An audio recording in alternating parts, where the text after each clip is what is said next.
आदाब नाजरीन, मैं हूं आपके साथ मिसबा और आप देख रहे हैं तस्नीम टीवी। आज की हमारी इस खास पेशकश में हम बात करेंगे एक और अजीम शख्सियत के बारे में, जिनका नाम है इस्माइल मेठी। इस्माइल मेठी उन लोगों में नुमाया मुकाम रखते हैं जिन्होंने उर्दू को जदद नज़म से मुतारुफ कराया। वो उर्दू के शायरों में से एक है जिन्होंने जदीद उर्दू नज़म की साख्त में पहला तजुर्बा किया और मारज नज़म लिखी। उनकी नज़मों की ज़बान निहायत सादा और सरल है और ख़यालात साफ और पाकिज़ा है। वो सूफ़ी मंश थे, इसलिए उनकी नज़मों में ज़हनी रुझानात की झलक नज़र आती है। उनका बुनियादी मकसद एक सोई हुई कौम को बदलते हुए कौमी हालात में ज़हनी, फ़िक्री और अमली तौर पर लाना था। इसलिए वो बच्चों की ज़हनियत को ख़ास अहमियत देते थे। उन्होंने ख्वाहिश ज़ाहिर की कि बच्चे ना सिर्फ इल्म सीखें बल्कि अपनी सकाफ़ती और इखलाकी रवायत से भी आगाह हों। इस्माइल मेठी 12 नवंबर 1844 को मेरठ में पैदा हुए। आपके वालिद का नाम शेख पीर बख्श था।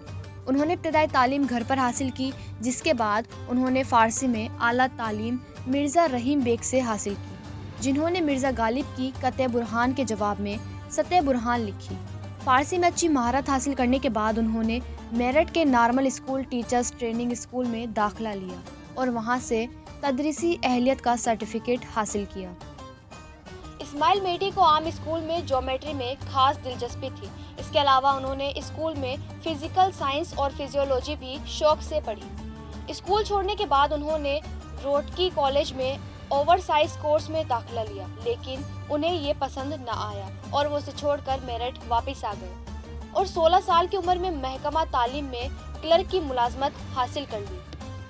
1867 में वो सहारनपुर में फ़ारसी के मास्टर के तौर पर मुकर्रर हुए, जहां उन्होंने 3 साल तक काम किया और फिर मेरठ में अपने पुराने दफ्तर वापस आ गए। 1888 में वो आगरा के सेंट्रल नॉर्मल स्कूल में फ़ारसी के मास्टर मुकर्रर हुए।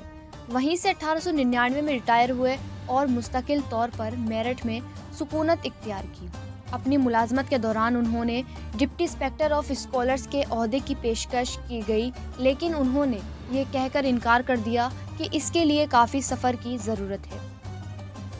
मौलाना की सेहत कभी अच्छी नहीं रही। वो बार बार गुर्दे में दर्द की शिकायत करते थे। वो बहुत तंबाकू नोशी करते थे, जिसकी वजह से वो ब्रोंकाइटिस में भी मुब्तला थे। उनका इंतकाल 1 नवंबर 1917 को हुआ। इस्माइल मेठी को इब्तिदा में शायरी में कोई दिलचस्पी नहीं थी, लेकिन हम असरों खुसूसन तलाक की कंपनी ने उन्हें शेर कहने पर मजबूर कर दिया। शुरू में कुछ गज़लें फर्जी नामों से शाये हुई, इसके बाद वो नज़म की तरफ मुतवज्जा हुए।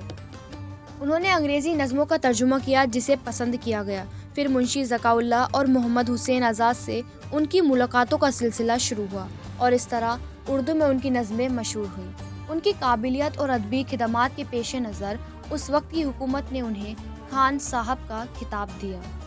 इस्माइल मेठी के कलाम का मितला हमें एक ऐसे जहन का पता देता है जो नेक और सच्चा है, जो ख्याली दुनिया के बजाय हकीकी दुनिया में रहने को तरजीह देता है।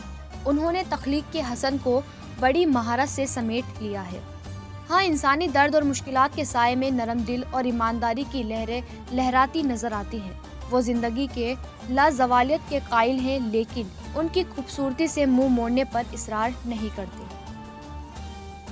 तो फिलहाल की हमारी इस खास पेशकश में बस इतना ही। मुझे दीजिए इजाज़त और देखते रहे तस्नीम टीवी। अल्लाह हाफिज़।